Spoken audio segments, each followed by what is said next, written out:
And that's like one of my philosophies in life is like, man, if you're really clear on your vision and what you want, and it doesn't even matter if you take half-assed action in the wrong direction, if you just don't give up, like over time, most people quit.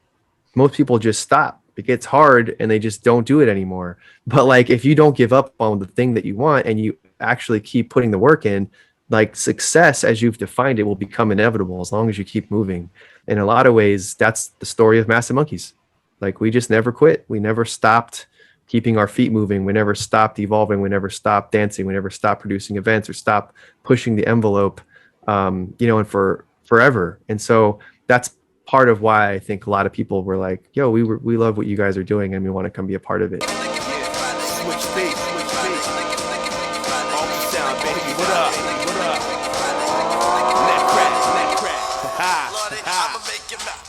Yo, mans run up, fall back like mission failed. It's been a minute since I cursed, finna live a spell. It's clandestine, my clandestine to ring a bell. Chillin' in the citadel, living well within hell. It's a different vision, you listen and I give them hell. Spitting what I'm living, wondering like if it's real. Book shows, cook slow when the pot rolls. Got close to my roots and I let the lies grow. All right, we're here with JoRawk from Massive Monkees. Really huge pleasure to have you because you're one of the guys that has really inspired me as far as like doing interesting things within the community, like event promotion, event planning, that kind of thing, and just like being a reasonable voice within the community. So happy to have you here. Yeah, man, I'm stoked to be here. It's a pleasure. Yeah, so for anyone who might not know who you are, do you mind doing just a little background information on yourself? Yeah, I'll give you the mercifully short, self-aggrandizing background here. I grew up in a little farm town of less than 1,000 people called North Plains, Oregon. The population's a lot bigger now, but at the time, there's basically nobody there. I'm an 80s baby, and I grew up listening to hip hop. My oldest brother, I have a kind of Brady Bunch family. Like my dad had kids from a previous marriage, and so did my mom, but my mom's kid lived with us and the other brothers didn't. So my mom's son, who was my brother, half brother, used to listen to heavy metal all the time and like smoke weed and build his Camaro. And my friends in this little farm town brought me a tape, and on one side was like NWA, Straight Outta Compton. On the other side was Two Live Crew, Nasty as They Want to Be. And it was like all my whole life, all I'd ever heard was like heavy metal, and like my mom listened to like Rod Stewart and Tina Turner, So when I found hip hop, it was like it was like a really distinct moment, like the clouds parted and it was like this is for you, and eventually I got into like what I'll just call quote unquote real hip hop. I got really into like West Coast gangster rap for a long time. I started off emceeing, and anyway, I sort of didn't really find like the real deep culture of hip hop until 96, and I started DJing, and then in 97 I started breaking. Eventually I left Oregon and I moved to Seattle in 2000, end of 2000, beginning of 2001. At the time I was like traveling back and forth between Portland and Seattle every weekend of train. And I had a bunch of friends in dance rooms from Tacoma and Massive Monkees from Seattle. And I was basically staying on the couch with my boy, Tim the Pit. And so then eventually Juice Boogie called me. He's like, hey, we're getting a house. Do you want to move in? I like just graduated high school. I was like 17. I graduated like a little early. And I literally packed bags and left that same day. Got the phone, hung up the call, I just packed my bags and bounced. And then I moved into like the Massive Monkee house in Seattle, and I got down with Massive Monkees about a year later. And then, everything's kind of a blur from there. We won our first world title in 2004. The mayor gave us our own day. And I thought, wouldn't it be nice if we had an event to commemorate this dope moment in hip hop history? No breaking crew in America had ever had a kind of a mayor give them their own day before. So I was like, we should celebrate this, but we shouldn't make it about us. We should make it about like celebrating hip hop and the spirit of our sort of elders and what allowed us to even get to that point in the first place. And then, I threw Massive Monkee Day for 15 years straight. And also somewhere along that lines was managing the pro breaking tour. So had a hand in producing, 40 or 50 events a year across North America, including Silverback Open, which might be the biggest budget breaking event in history. Yeah. Yeah. And I even got a chance to produce the North American qualifier for the Youth Olympic Games a couple years back, which was super interesting. Yeah. And yeah, and then more recently, I'm an entrepreneur and I have a whole other career and business that maybe we can get into that, maybe we won't, but that's kind of my hip hop background, if you will. Yeah.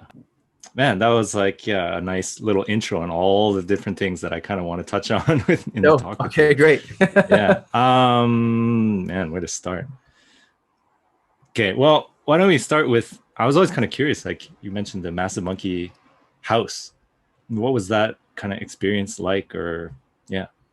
Can you Yeah, talk it a was little bit really about dope. Like the guys actually got together in a house before that. It was like the 1.0 version of the house. I mean, and that's where I was like, I would come on the weekends and we'd like hang out there with those guys and practice a little bit. But it was super fun. It was like, I didn't go to college, so I just skipped college. I was like, I'm gonna throw events and be a b-boy and just pursue that as hard as I could.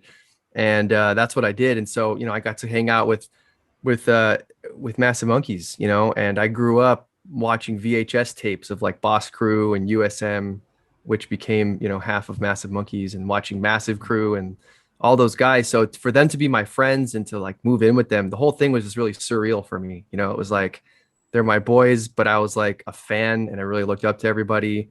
So couple all of that with us being young in our early 20s and really kind of coming of age and all the things that come with that, like partying, kind of finding our identity as men, young men, through the dance and just like bonding.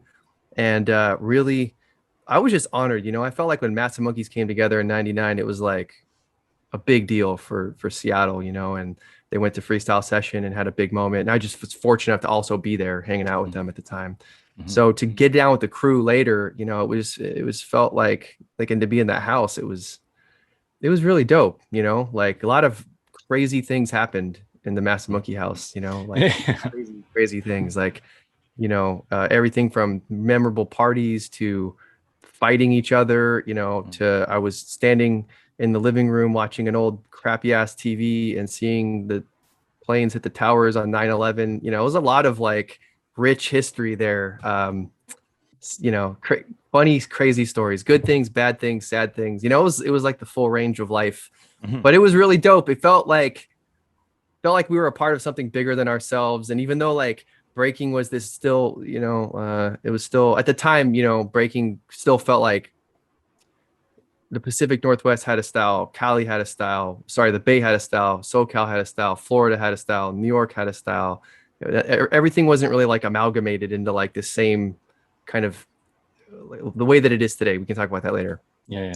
But we felt really good. Like our crew was like, we were like our own thing, but also like we were just like finding our way. So it felt really dope to experience that, to be honest, man. Like I wouldn't change that for anything in the world. I imagine like when, if you live like a normal life or whatever, and you went to college and you got in like a frat or something, it maybe was like that, but way doper, like way more hip hop. And like we were making our own clothes and partying, and like it felt like we lived in this like untouchable world, but we all had our real deep insecurities, as young humans, but we just had each other. And man, it was like the beginning of something incredible. So I it's really tough to put words to it. But it was dope. I mean, it was dope. We had our moments of like not getting along, but we always figured it out. And it was kind of like the beginning of this, like, everyone thinks of Massive Monkees as a family, and that it was really kind of the genesis of the next chapter of all that for me, from my perspective. If you were in the crew from like 99 on, maybe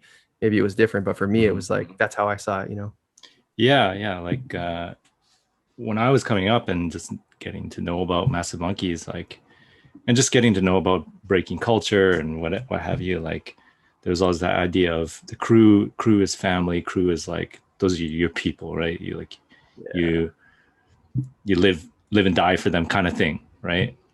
And Massive Monkees is always one of those crews that really kind of embodied that, I guess, on and off the dance floor. Like you guys, when you were in competitions and stuff, you guys were like a unit, but off the floor, like, you guys literally lived together. A lot of you guys lived together. Yeah. So it was dope, man. Like what's funny is like that didn't feel special at the time. I felt like that's what crews do. Yeah. like the crew that I was in before that, IRS, you know, like Bless One and Tim and myself and some other guys that you may or may not know, we treated it sort of the same way. Like we were all super close, we hung out all the time, we battled. We didn't live together because we were a little bit younger, but like it just felt like that's how crews were. But there was something really special about Massive Monkees, and even more importantly than that, it lasted a long time, and where the whole scene shifted into this like super crew, you know, almost like coming together to win mentality. And by the way, I don't want to make anyone wrong for that. I'm not even passing judgment. I'm not trying to say it's better to be a crew and authentic. I don't even give a shit at this point. At this point in my life, looking back, I don't care. At the time, I thought, you know, that was whack and we were doing the right thing. But what was happening in the scene was a lot of people were forming up to, you know, the crew, super crew would be the perfect example. But even, you know, if you look at Freestyle Session on the Boat in 2004, you look at all the crews that came, all of those crews that made it far were all super crews. Yeah. Even the East Coast crews, like the Skill Methods and like everybody like really jammed it all together. And even California, they became a crew, but they were the epitome of the super crew. Yeah. Right. Yeah. And so like it just felt like as the scene changed, we really held on to this idea of crew as family, you know, like legit family. Like once you're in, you're in. There's only like a couple people that ever really got out of Massive Monkees, and that was their choice. So like what I'm saying is it didn't start off like, hey, we're doing something unique here. That's just how crews were. We just stuck that way. We just stayed that way, you know? Yeah. And, you know, I think that's just something that maybe in the modern time is even the idea of like crews is kind of sort of died out a bit, at least in like that traditional kind of sense. Like, yeah, I don't even remember the last time I really saw like crew battles or anything like that. It's pretty rare. It's rare, and from a competition perspective, it's kind of whack because the crews are whack. The concept of the crew is really falling apart. But there are like super crews that get together and they act like family and they train and they go through these experiences now where it feels like family. And if they do that long enough, it just becomes crew. Like I think about like the Monster Energy crew, you know, like those guys are a super crew, but you know, at this point they're just a crew. Like they fly, they train, they live in the same house together. They really take it seriously. They really, really train hard, you know, and they probably feel like a crew. So I feel like it'd be unfair for me to like, no, you guys aren't a real crew, but they are now. And so like just that whole concept of today of just crew, it's like the reasons why you get together are different, but if you stick together long enough, the outcome is kind of the same, but not really. Yeah, like I've talked about this with some other people too. It's like a different time, you know, the kind of traditional sense of the crew. It grew out of a time where it was like whoever was in your local area, and those are the people that you met up with. But now it's like people are traveling so much, and there's so much like connection through just like stuff like social media, and you can stay connected with people that way or whatever. And it's just kind of different.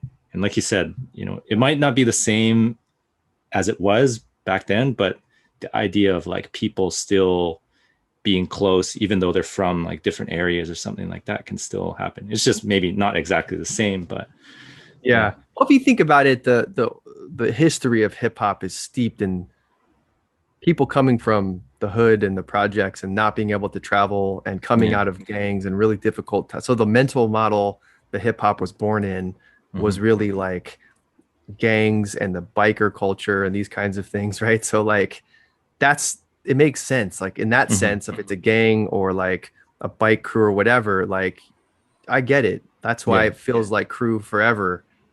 But like as a species, we've like evolved from like the need for physical safety to now we're like really concerned with like psychological safety, which is why we have all these like cancel culture things going on. That's a whole separate topic, but like b-boys are human, b-boys and b-girls are humans too. So like, you know, there's zero b-boys that are active in the competitive scene that, you know, grew up in that exact archetype of society, right? So like it makes sense. Like we've got a lot more freedoms. You know, b-boys and b-girls start with the expectation once they start taking it seriously that they're going to fly. and they're going to travel and they're going to compete. I didn't start with that expectation. Yeah. I was like, yo, I just want to learn the windmill. And it would be dope if like I could like ever break in front of like Easy Rock and have him clap for me. Like, you know, whatever. Like these are the thoughts that were going through my head when I started breaking, you know. But I never thought like, oh, you know what, I'm gonna fly and I'm gonna compete. And we didn't even call it training when I first started. I don't know if that was the same for you, but like we just called it practice. And then I remember like my boy Prism from Ground Zero, he lived in Oregon, and he's like, hey, you want to come over to my house and train? And he would talk about it like we were getting ready for a fight, or like we were Olympians and we're going into battle. And I was like, it was a different mentality. I was like, yo, all right, yeah, let's go train.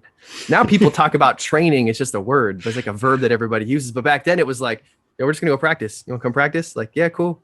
Like, you know, but nowadays I feel like there's less hobbyists and more people that are like just coming to be the best and really getting a head start and having access to things that we just didn't. And the mindsets, dude, it's totally different. So the whole reason I'm saying this is like, I still think it's dope. Like, I don't want to pass judgment. I don't want to be the old guy that's like, yo, that's whack, because it wasn't like the way it was when I grew up. But like, that's irrelevant. That's their experience. You know, I had mine. So I feel like you meet a lot of these like older guys that are salty. Like, I don't got time for that. I just want to celebrate our culture. I'm glad people are still doing this. Yeah, I think, you know, people, I don't know if it's a thing in like modern times, because you see it everywhere, not just breaking, but like people have a really like binary way of thinking. It's got to be this way or that way. And, you know, like the Olympics is a good example. People were like, that's, you know, you're killing the culture. This is not the way. You shouldn't do it. And it's like, well, why don't you let people do that? And then also have this other thing that you do, like whatever, you want to keep it real or whatever. Okay, do it. Like you have that, there's that pocket and this pocket and this pocket, whatever.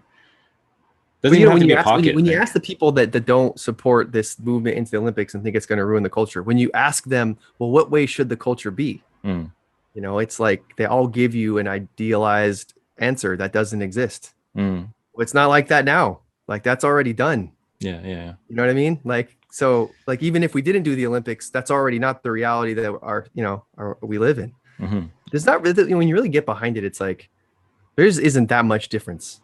Same people are going to be throwing the events, roughly the same rules. The judging system's already been created and tested and is still being used in competitions right now that even aren't sanctioned by the Olympics. Is there potential for corruption with money and appropriation? Of course, but that's the manifest destiny of commercializing anything. But, you know, at the end of the day, it's like, yo, like our culture already, our breaking culture already shed a lot of whatever it is that we started in. When did you start, by the way? I started like early, like 2001 or something like that. 2001. Okay. So that was like, you know, but that wasn't that different. 97 was real different, but, you know, like you were kind of coming in this transitional period, but you can probably remember what it was like back then. Man, like all that's done. Like that stuff is long gone. And I'm not here to make either side right or wrong. I'm just pointing out the obvious. Like it's gone. We lived it. It's done. It evolved. It evolved, and you can pass judgment whether that's good or bad. So like, obviously, I've had some experience and some direct involvement with this Olympic stuff, you know. But I believe at this point, like I fully appreciate the multiple perspectives on it. Like I probably had each of those perspectives myself at one point in time. But at this point, man, when you really zoom out and just like look at it from a human perspective, like let's stop looking at it like hip hoppers and b-boys for a second, because that's a really like myopic, we're a little too zoomed in sometimes, and just be like, some kid gets to train and get a gold medal and get paid for that, and how proud is that person's family going to be? Yeah, it's a cool thing. Like what is that going to do for that kid? It's not even about us. It's not even about the culture. It's about these kids, dude. Like that's amazing. That is amazing. Like I don't know, it makes me smile. It makes the hair on the back of my neck stand up, because like, you know, I got a 2-year-old son. Like he might be able to be an Olympian, b-boy Olympian, right? So anyway, that makes me super excited. And after like a couple of years being behind the scenes and helping, and then going away and then getting dragged back in a little bit, like that's kind of my current perspective on the matter. But I always think, like, you know, if you just look at it from like a human perspective. Like we're successful as a species because of how like adaptable and like the variety of things that we can do and yeah. So why wouldn't it be the same with like, say we're doing breaking? Like why does it have to be one way or the other? You know, why can't you have a variety of kinds of events? There can be super hyper competitive stuff and super chill party vibes, and some that are kind of in the middle or whatever, and some are big and some are small, and like you kind of need all of it together to have it kind of thrive, right? Yeah, and that's you said it, man. Like we're evolution requires adaptation and variability. Yeah. Things got to be different. But what's beautiful about it is like you can go produce an event. You can go do an event and you can do the event exactly how you want it. Yeah. Like right now, you can literally go do an event and do it exactly how you want it. And what's crazy is the people that love to do events and that actually go do the events, you get off the internet and you stop typing and you just go connect. Yeah. And like, and if that event has, whether on the stage or in the competition or in the cipher, like 5 minutes of free expression through our dance in the purest form, then it was worth it. Yeah. And when you experience that as the promoter or the MC or the participant or the crowd, there's nothing like that. There's zero things like that on the planet, and it's special. It's special whether it's going to be with a gold medal at the end or a cipher or whatever. Like it's dope. Like it's super dope. What we do is incredible. And I think like sometimes we get so at each other, especially on the internet, that we forget how dope hip hop and breaking is in real life. It's like just amazing. It's the most amazing thing. Yeah. It's kind of a weird time now. You know, a lot of people are still at home and kind of events are very few and far between. So it's kind of hard to have those moments where you come together with a bunch of people and have those, I don't know, I always think of it like these sort of semi-spiritual experiences where you stop being you and you kind of just like disappear into this like sea of people or whatever, or this circle and that kind of thing. Yeah, but what you just said is like an evolved mindset. That's like something you earn, you know. Some people start with that, but you know, when you first start, it's like I just want to go show off. You're like a little what did I was in Singapore one time and Bounce was talking about this. He was talking about like describing the minds. It's like the piranha mindset. It's like sharks and piranhas, right? Yeah, anything that goes in the water, it's just like they just attack. You know, it's those people aren't in that state. And I'm not here to make that state wrong. Like, yo, that's what's dope about our dance is it's a channel for that energy. But in that state, you aren't experiencing what you just alluded to. You aren't experiencing this out of body, Holy Spirit, lose yourself, like connect to the ether, whatever. Words don't really do it justice. But what you were talking about, I know because I felt it too. And I don't think that's the same state for these people that are like, I can't wait to smoke somebody in the cipher. It's different because it's not about smoking anybody. It's about connecting with the music and therefore connecting with everybody. It is like the exact opposite state of mind and energy. So like, I just want to point that out because I don't think a lot of dancers, like they haven't graduated to that level yet, but the minute they taste it, it's like, it's really like, it changes you. That when I talk about breaking and hip hop and all these things with all this reverence, like I'm contemplating these moments where you get in the cipher and you let go and like life doesn't exist. It's like instant flow state. And it, you know, you're not really worried, like, am I going to execute the moves or like, you're just free of judgment. And you're, you know, it takes a certain level of confidence and skill to go out and like move your body the way you want to the music real time and to tap into all that. So I like to think about that as like, you earn the right to get there as a dancer. And you could look back and see some people woke up faster, if you will, to these things, you know, like I remember like Juice in our crew had a real like specific style. You know, he was doing like inverts and the juice flare and the head cartwheel, and these are like really like punctual, powerful kind of style, but powerful movements.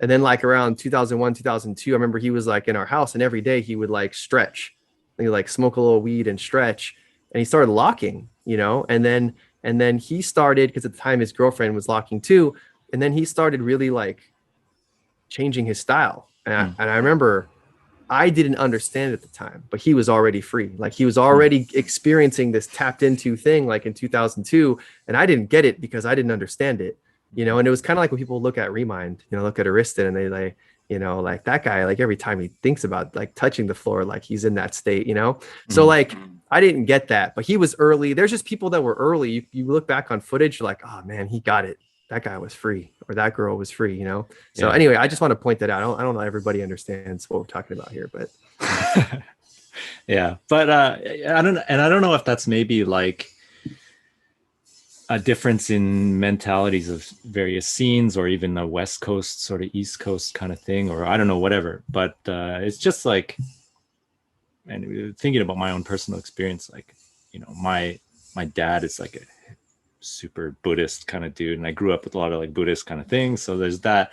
But also like maybe part of it too is like just growing up in the Pacific Northwest, and you had people like Circle of Fire, and just going to some events. Like I remember this is one of the times where I like really felt it, that this thing that we're talking about. And it was like some event that it was sort of like a party-ish jam. Didn't really had like exhibitions and stuff, but and they had it at like the Massive Monkee studio. And I think that weekend it was like Free's wedding or something like that. So there's like all these people from Circle of Fire in Seattle to just chill, and they all came to the event. And like they had like their own kind of little like circle off to the side, where everyone's like doing their own thing. There's like a Circle of Fire, or like Soul Shifters kind of circle. Yeah. And I just went over there and checked it out, and I was like, man, you could just feel something, like, you know, just the way that people were dancing. And like, it's that kind of thing, you know, you were just talking about like piranhas, and everyone's so hungry to jump in. And then a lot of times with that kind of mentality, it's like you're fighting over who's in the circle and whatever. And in that circle, that like Soul Shifters, Circle of Fire circle, it was like everyone was talking with each other without speaking. Everyone knew. It's just, you kind of knew who was going in next, who was like, and even if there were moments where it was like two people kind of went in, it's this kind of like this mutual understanding of like, oh, you know, I'm not finished yet. And they understand. And then they kind of like chill for a bit, or they're like, oh, you want to go? And then they allow themselves to kind of like not be the center of attention anymore. It's like, oh, it's your turn. It's your time now. I'm not important anymore. Like you shine now. No, it's dope. Yeah, it's different. It's about contribution and expansion. It's not about like grabbing. Yeah. And I didn't even mention Circle of Fire because they were instrumental, I think, for like, I call that waking up a lot of my crew, you know? Yeah. And they're just on another planet, and they've always been like that. They started off free. You know, I would look at the old, they call them break wars, these old like break war tapes from Seattle. And I would see these guys coming out, and you know, they were already doing that. They were doing that to like electric funk music, and you know, it was just so no, those guys are big shout out to all of them. You know, like they just really brought that vibe everywhere, you know, really evangelized that across the world, really. And I feel like it was almost like they brought that church vibe. Not church, but I know what you mean. Spiritual thing, you know.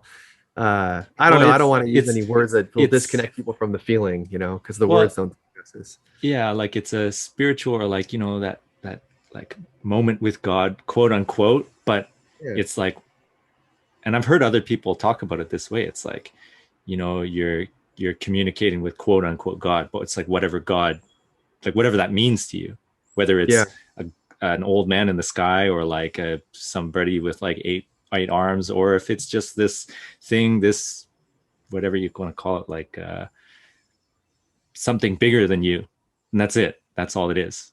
I think power. It is, and I think like if you take the God analogy out of it, we're really on this point. You can tell we care about this feeling.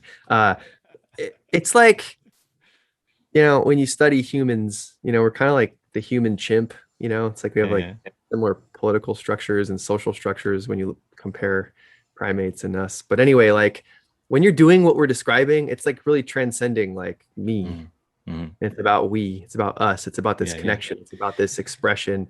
But yet at the same time, it's still about me because I'm in the circle doing me. I'm like, I couldn't be more me in that moment. yeah. But inside of being me, it's like super safe and and somehow connected to everybody at the same time in this like really like this we state. Mhm. It's like you can't really fail. It feels like a really safe place where like it's one of the few places that like I've felt, oh, you can't fail here. There's like no wrong. You Yeah, just yeah, gotta yeah, connected to the music. Like that's it. You yeah. know. So anyway, it's special. And I feel like the more the more we can help people experience that. I think there's people that are hardcore about the competition that still get that in the competition. Yeah, for Like sure. even competing. So like everybody finds their pathway to this in their own special way. So like that's what I mean by like what we do is so amazing. You know, it's Mhm. like so unique. I'm sure there's like other dance forms or like tribal versions of expression that are probably like still being practiced that do these kinds of things. But dude, like Yeah, not the, it's not hip hop is so inclusive when you let it be, yeah. you know, When you let it. when you let it be, you know, it's like nobody cares. Just let's Yeah, come in and yeah, anyway. Yeah, no, it's super special. So yeah. So kind of like, you know, we kind of honed in on that one thing, but it kind of relates to this other thing that I wanted to talk to you about, which is, I mean, it doesn't have to be specifically this event, but it was a big event, was Massive Monkey Day. And I know you had a big part in making it what it was and making it what it was for all those years, right? And yeah, can you talk a little bit about just that event and like your maybe like kind of your mindset into what you wanted it to be or that kind of thing? yeah, totally.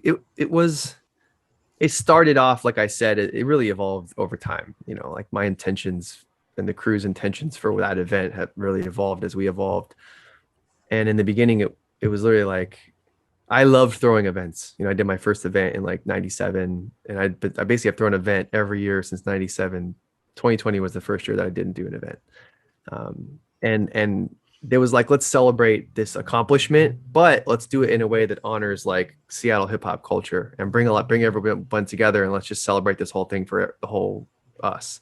Mhm. Then it was like, oh, let's do that for the Northwest, you know. And then it started becoming like a place that people really people respected us. So you know, we made a DVD and we got brought out a bunch of guys from Florida, and you know, like it was really became really evident to me, like wow, people really respect Massive Monkees, you know, like a lot. And so then the level of competition started getting a little higher, and then eventually we started like raising the prize money and making the competition even bigger. And then that really started getting a lot of attention. You know, people from Japan and New York and all over the place were coming out. But it eventually it shifted. You know, it quite honestly became a tool for. It was like one of the few things that brought the crew together in a special way that felt like the old days. Mm, So you know, from the outside looking in, you'd never know that. But mm, that was the first source of inspiration. Like I would say after ABDC, you know, 2008, 2009, 10, like that's when it really felt like, yo, this is actually for us.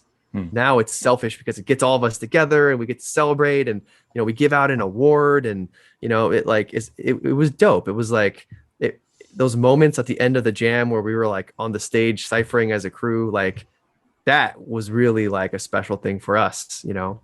But also it just evolved, you know, like the competition became more of a bigger deal. A lot more people started coming. You know, we're one of the few hip hop events that has sold out the Showbox.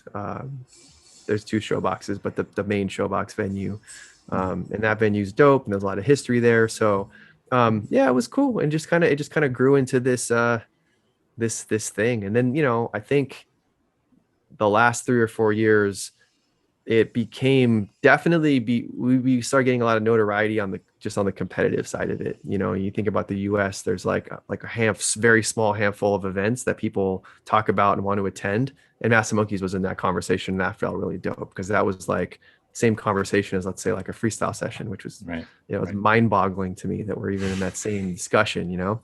Yeah. But yeah, then, you know, but candidly towards the end, it really felt like I needed to hand this thing off, like, and extricate myself a bit. You know, I moved to LA in 2013, so I've been doing my part of it from here. for a long time. And, you know, we transitioned. Now Hossein is producing the event.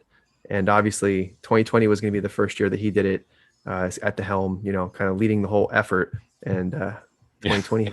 Oh, but we're doing it this year. It's happening in September. There's a really big event that has a lot of history in Seattle, which I can't announce because it's not announced yet. That'll happen the weekend before.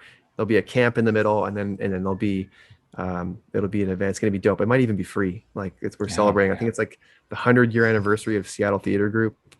So you know we have like one of the dopest theater venues in the city, and hopefully by September everybody's like can travel and come. It's gonna be fresh. Like. Yeah. And it's going to be dope because I'm going to actually go and not have to produce the event for the first time ever. It's a nice feeling to just go and enjoy it, right? Yeah, exactly. But no, the event was special, you know, and like so many different people had so much of a hand in helping us get where it was, you know, like in the beginning, we threw it in a cafeteria in the University of Washington, Seattle. Oh, yeah. I think I went to one of those. Yeah. That was the first one I went to. Yeah.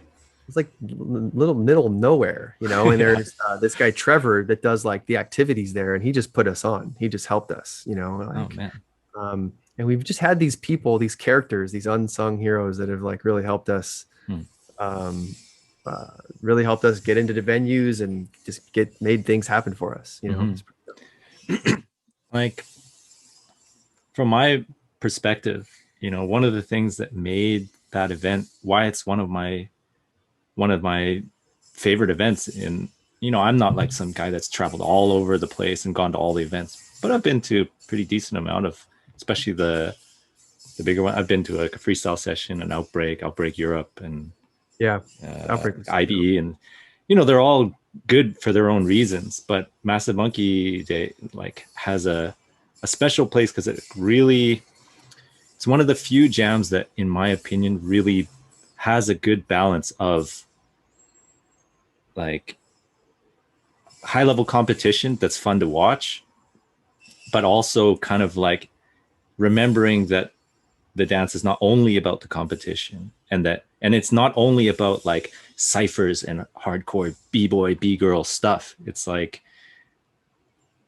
I always think back, there was like, I don't know when it was, but there was one time where you were on the mic and you were telling people about like, okay, we're going to take a break, and people are going to start dancing. Like we call them ciphers or we call them circles or whatever. I forget how the wording you said exactly, but something like that. And you were encouraging the kind of like non-dancers, the general population, to like come in and like check out this world that they might not know about.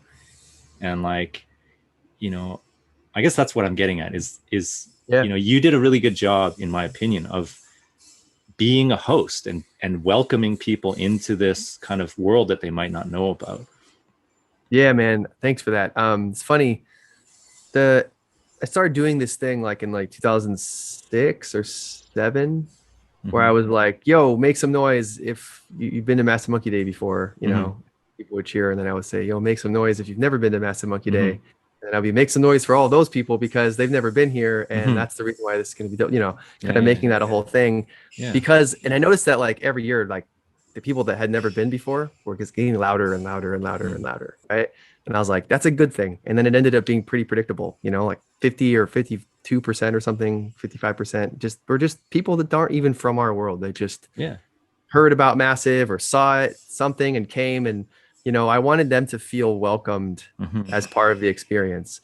And like the whole hosting thing is funny. Like, you know, I started my hip hop adventures as an MC. Like I was like freestyling and rhyming. So like producing events in some way was like my backdoor way to still get on stage and be on a mic, you know? But I really got good at hosting. I got much better at hosting when we went on the Warp Tour. So like the summer of 2007, you know, I was like, we're doing 2 shows a day, and you know we did like I don't know how many cities, but the whole summer, and you know it was really sterile crowds, like a punk rock show. You really got to like explain what's going on and sell it to people, get them excited, not in the way that you would do it if like you were hitting or street hitting, because that's a whole different vibe for pulling people and keeping the energy and getting money. But like that really like woke me up to like, oh man, you can make this so much of a better experience for the non-dancers, and then when they're having a great experience, the dancers are going wild because the crowd is going crazy. B-boys don't cheer that loud. B-boys and B-girls don't cheer that loud for each other. But when they do cheer and and the other crowd is like having that genuine like whoa reaction, you know, it feels crazy as a dancer on the stage. You know, and that was the other thing about Massive Monkey Day that I thought was dope is like I remember one year I was like maybe I can't remember 4 or 5 years ago now. Heat Rock from New York was doing a footwork battle tiebreaker, and he went off on footwork, and people were cheering for that guy like he just did like a triple backflip or something. Yeah, like, and I just was like smiling, like this only happens at Massive Monkey Day. This is the best, you know, like not in like a prideful way, like oh we're better than everybody, but I just was like proud moment, you know. Yeah. And so those little things happened a lot, and that was super super special. And you know, if you've never been to a Massive Monkey Day and you're listening to this, you're like, okay, guys, it's cool, I get it, but I want people that hear this to like. My hope would that you would be inspired to you make your version of this. Yeah. We didn't get that the first few years. We were like this broom closet jam for like a while. I did it for 15 years straight. Like, and it wasn't until like the last 6 or 7 years where it was like something really great happened. So yeah, I mean, I think if you're a promoter, it's a lonely job and it's thankless, and you'll probably go broke. You know, it's not for people that want to make money. But if you want to create a dope experience in hip hop, like, dude, I hope you hear this and get inspired. Like, this is what's possible. Like, imagine how many lives we impacted just from doing this jam every year. Like, how many people looked forward to like trained for it and got excited, and you know, that's what's possible. So people hear this and they're like, yo, I want to do that too. I want my version of that, whatever city you're in, when people can take off their mask and dance and not be scared about getting sick or whatever. Yeah. I think that's a really big thing that you mentioned, like kind of just near the end there, that you know, as a promoter, like you don't do it for money and you're probably going to go broke. But that, to me, that's kind of one of the things, like Massive Monkey Day did a good job of kind of moving towards a point where maybe you don't have to go broke, because like the jam did such a good job of not being so niche that like only B-boys and B-girls would be interested in going. It's like people would bring their families and stuff. Like, you know, so I saw that with like Massive Monkey Day. I saw it with like IBE, where it's just, IBE is like kind of a different thing. It's just like a giant festival and they take over like a city. IBE and Outbreak have this, like, there's so many B-boys and B-girls in Europe, and there's such dope youth break culture that keeps getting regenerated, that like you don't even need spectators. There's so many of them and they're so close together that like so it's like part of it is it's a different sort of like just geography, and people are closer together, and so it's easier to have these like giant events and stuff. But I think when I think back about like Massive Monkey Day, or there's been other events too, but like you guys did such a good job of just, I was thinking about this like community. If you want to build community, like you got to give people an opportunity to kind of like dip their toe into what this community is, and like kind of get an experience of what it is without it being like this wall that just blocks people off from what it is, right? Can't keep it too real. Yeah, exactly, right. Well, we benefited. There's like a halo effect. You know, we won 2 world titles. The mayor of Seattle gave us our own day twice. You know, Bryson started the Beacon, so we really had this like pillar place in the community where a lot of people were getting exposed to what we were up to, and you know, on a regular basis. We did America's Best Dance Crew, so like, and then we did all this for like a long time. You know, 20 plus years. So there was like a brand. And, you know, if you've been around Seattle and you pay attention to hip hop, like Massive Monkees was a name you would have heard. You know, and then the crew went and like performed with Macklemore and all over the world, and like, you know, like there's just these little moments where everybody had their part in the crew of like taking something on and making that great, and then that would then contribute to what people knew about Massive Monkees and making people feel welcomed. You know, like Anna Banana was doing a kids class, like mini breaks, And there's so many parents, I run into them all the time, from back in the day, that would take their kids to this thing, and they just know about Massive Monkees because of mini breaks. Then you have the studio and all these other people, oh, I go to the Massive Monkee studio because there's someone that teaches house and I want to learn how to house dance. But then you get exposed to Massive Monkees and the name. And so when we do the event, we're really benefiting from all of these little activities that are happening all throughout the year. So that's why it felt, I think, like community. And that's like one of my philosophies in life is like, man, if you're really clear on your vision and what you want, and it doesn't even matter if you take half-assed action in the wrong direction, if you just don't give up, like over time, most people quit. Most people just stop. It gets hard and they just don't do it anymore. But like, if you don't give up on the thing that you want and you actually keep putting the work in, like success as you've defined it will become inevitable as long as you keep moving. In a lot of ways, that's the story of Massive Monkees. Like, we just never quit. We never stopped keeping our feet moving. We never stopped evolving. We never stopped dancing. We never stopped producing events or stopped pushing the envelope, and for forever. And so that's part of why I think a lot of people were like, yo, we love what you guys are doing and we want to come be a part of it. Random non-hip hoppers, right? As well as the community too. So like, and it isn't because we're so great, man. We screwed a lot of things up. We did a lot of things wrong, like part of being a family is you make decisions really slowly. And you don't always agree. Like, I didn't want us to go on America's Best Dance Crew, but I supported it when we went. But like, we all have these little disagreements, and sometimes it gets bitter. But we don't let that out. We just deal with it as a family and keep it moving. It's much easier to just run away and go be great on your own. It's way harder to like sustain a group of humans, especially as you get older and you have kids. It just gets more complicated, right? But we all have this ideal and we never gave up on it. And so I think there's a lesson there for both crews and individuals or people that are listening to this that are like, last year was super tough, but it kind of doesn't matter if you're playing the long game, 5, 10, 15 years, it's not going to matter. Like, you can keep it moving and still win big. Yeah, for sure. Yeah, definitely agree. I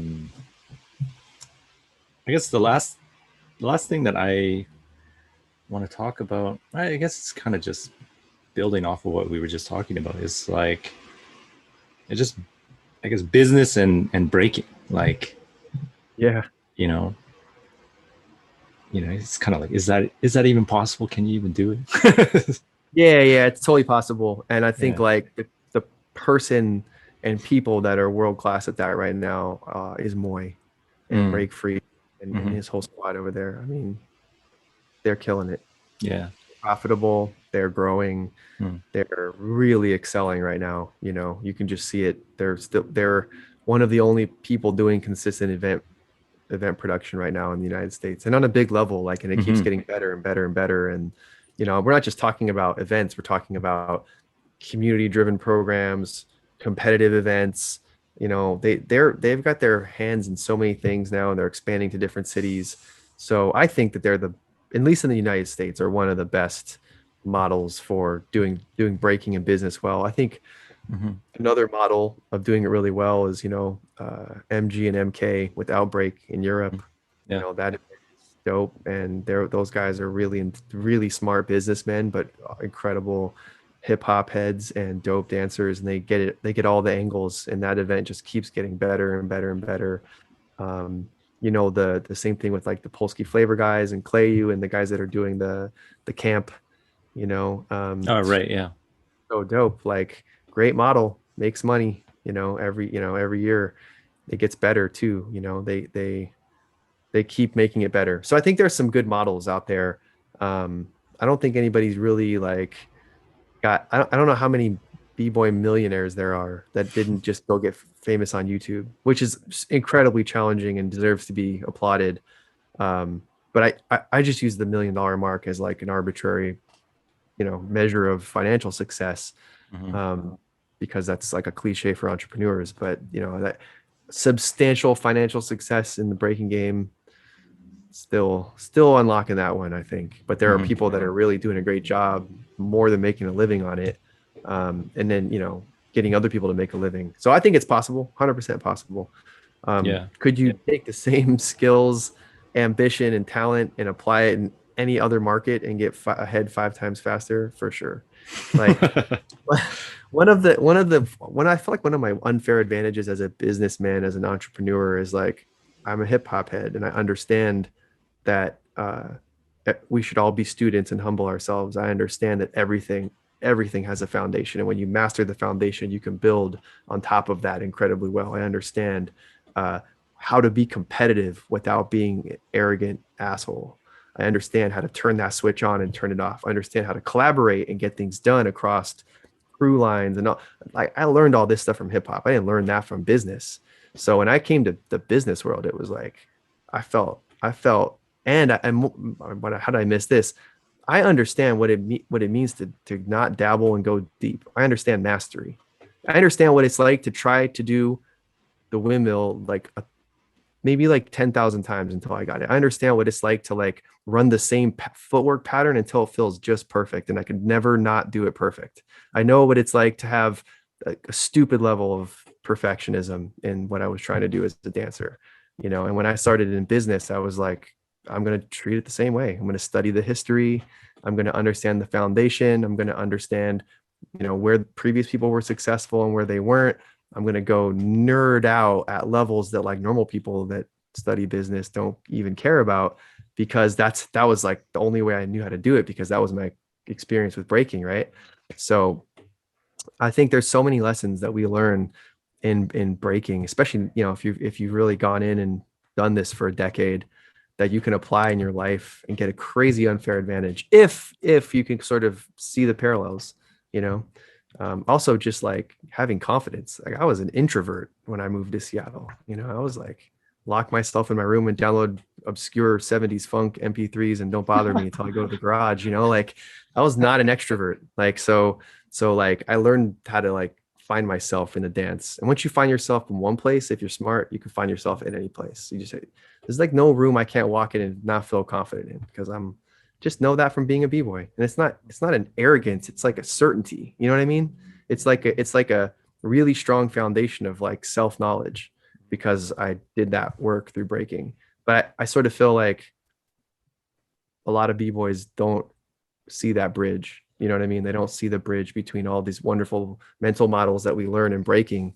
It just becomes unconscious competence. It's like in a program they forgot about.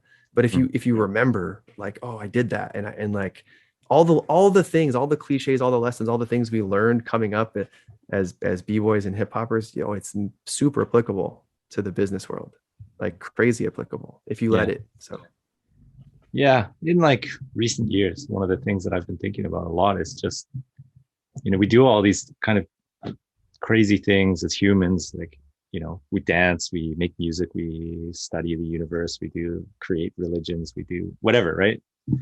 And like in a lot of ways, a lot of these things are like doing sort of the same thing. They're the same thing, just being like kind of manifested in a different area. Yeah. And like if people, like you said, if people can see those bridges and not see it like it's this one thing, I know breaking, I knew this. It's like the stuff that you learn doing that, or the stuff that you would learn doing other things. If you want to focus on breaking, like say you did basketball or something like that, there's stuff that you learned there that can be applied to here. And there's stuff here that you learned that can be applied over there, and vice versa. You know, if you want to do business, 100%. So much stuff that you can apply to that. And but you got to be aware of it. I think you got to like unlock that awareness of, hey, these things are connected. Yes. And that's why I'm saying it. They are super connected. But I think you're hitting on something that we should talk about, which is most people sit around and they think about themselves like, who am I? They don't ask, who am I becoming? Because they assume inside of who am I that they're fixed. Like, I am X and that's all I'm ever going to be. That's like a fixed mindset. But if you have this mentality of like, who am I becoming? That's like a growth mindset. And that subtle change in that question changes the focus of what you think is possible for yourself. You can literally reinvent yourself all the time if you're focused on who you're becoming. And it's crazy powerful how you can really just choose your own identity and who you want to evolve into, and then take directed action to evolve into that identity, that's like the secret to life, you know? So I think, but that the point that I'm trying to make is I meet a lot of B-boys and B-girls. You know, I was fortunate enough, not so much in the last few years, but for many years, just to get to go to every breaking event for free, just as part of running the breaking tour and getting invited just as a promoter or whatever, you know, and I get to meet people, and I meet a lot of dancers that are like, yo, I'm just a B-boy, or I'm just a B-girl, or I'm just an X. It's like, okay, like, but that's, you know, you're saying that, not me or anybody else. Like what you should be saying is like, I'm a B-boy and I'm becoming a whatever I want to become. Right. Does that make sense? So like just that super small mindset shift from who I am to who I'm becoming, you know, it just allows you to even see that, oh, I now inside of becoming something else, you know, I can take these things that I've learned and bridge them over, you know, and this is another like weird analogy that I like to use to describe these things is like, you know, I'm not a totally different person as an entrepreneur. It's like a Russian doll. You know what a Russian doll is? You know, it's like a little piece, and you put all these, you stack all these dolls on top. It's like somewhere in my Russian doll, you know, self is the guy that started breaking, you know, and the guy that produces events, and the guy that, you know, fell in love with hip hop, you know, and then there's also an entrepreneur and a husband and a father and all these other identities and nested inside of there. But I take those with me, but I'm always becoming something else, you know, like, you know, a few years ago, I stopped being a technology entrepreneur and I became a business coach because it's easier for me to be a dad and I like it, you know? So it's like, I'm constantly focused on who I'm becoming. And I feel like, if people understood the power in that, then they could see these parallels a little easier, you know, then all of a sudden, like who you are as a dancer, man, that becomes incredibly powerful. Especially if you trained high level or you stuck around this game and really put yourself out there. That's like how many people dedicate themselves to a thing for 10 years, especially during their adult life. Like there's not a lot of incentives to do that unless it's like making money or a job or whatever. Right. Yeah. This is not for money. This is craft. This is art. This is life. That's like really kind of accepting a calling. Just that alone. Like there's like a lot of power in that. You can take that and apply it to something else. I mean, it's crazy. Yeah, for sure. I think I forget where I read it. Might have been in like, I think it's like Bruce Lee's book or something like that. He's talking about, and it's a very like kind of, I don't know, Buddhist or Zen Buddhism, maybe specifically like way of thinking. Is he was talking about there's talking about knowledge, and just you can know something or you can be knowing something. And that little difference is kind of like what you're saying. I am or I'm becoming or whatever. And it's like if you know something, it's done, it's finished, and like it's not changing. You know it, or whatever. But if you're in the process of knowing something, it's constantly evolving. You're constantly learning new things. You're constantly having to adapt to this new knowledge that you have, or whatever, that kind of thing. So no, that's powerful. And I think we're kind of waxing poetic about these things, but in hip hop, we just say each one teach one. Yeah, always be a student. Yeah, that's our version of saying knowing versus I know. Yeah, I'll never fully know because there's always something else to learn. Like I thought I knew the history of hip hop for years, and then you know there is another history beyond the history of the people that I learned from. There was another history that like predated Rocksteady that I was ignorant to. You know, and so I'm like, and even now, like the more people I talk to, the more I'm like, damn, there's just so many layers to this thing are a part of that I can't ever claim to be to know any of it. I'm just constantly discovering it with the, you know, the more that I live it and the more that I talk to people that came before me, you know? Yeah. And I think part of it too is just hip hop in general is still relatively young and it's still developing and still kind of like becoming what it's going to become or whatever. And it's kind of funny, like we have those sayings, but I like each one teach one or whatever, these kind of things. But I think it takes a certain kind of way of thinking to really figure out what that actually means. It's like, yeah, okay, always be a student. Okay, so I should just like keep learning new moves or something like that. But right. But if you take it a step further, it's like, oh yeah, it's not just about learning new moves. It's about just learning in general. It's a whole mentality. Like, Yeah, and you know, you could see the people that really lean into that and embody it. mm-hmm. You know, like Icy Ives Mm-hmm. from Alaska. You know, like I don't know him very well, but I feel like I know him because I watch how he moves Mm-hmm. and I see what he embodies. You know, Mm-hmm. like he's an aggressive battler. He's incredibly talented. He keeps getting better. But I know that off the court, he's making moves to like learn an education. I know he's involved with like Rock Force and like sunning himself in new ways of thinking about the dance. And so, you know, just watching him come up, I can tell, you know, on the one hand, he has all of the arrogance and energy that one needs to be an incredibly great competitor, but off that he's like humble enough to like be learning all the time and taking notes and being perceptive and like humbling himself to like reach out and get that knowledge. And you can just tell in the way that he postures himself that that's the case. And I don't really, I'm not like keeping track of this guy's life, but I can't remember seeing him, you know, running around flaming up people on the internet, getting into like wars of words. Like he just doesn't move like that, because like a person that understands what we're talking about has a certain way that they move, has a certain, I'm not talking about their movement in the dance, just as the way that they move as a man or a human, right? And I don't know anything about him, but I can see the way that he moves, and I understand that he understands these things. You follow what I'm saying? Yeah, There's yeah. and he's just one, you know, like Mhm. Rock Force is a good example, you know, because Polsky's really been preaching these things specifically for a long time. And you know, if you look at other people in their crew, like Kareem, you know, I first saw Kareem in like '99, and he was already crazy good, but he was young. He was like 14 or 13 or something. Yeah. And dude, he's still as crazy accomplished as he is after how many generations of dancers has he outlasted? He's still super humble, Mm. like crazy humble. But you know, you would never know that watching the way that he battles. But off the Mhm. floor, you know, the guy's just he's a student and he's humble. Yeah. So there's some real wisdom that comes out of that. You actually end up learning more and I think having a better experience. So you can see people that get it, but you're right. Like I feel like, you know, like we say these things, but I think they might just be lip service for a lot of people. But you can see the ones that get it and the ones that don't, you know. Yeah. Yeah. For sure.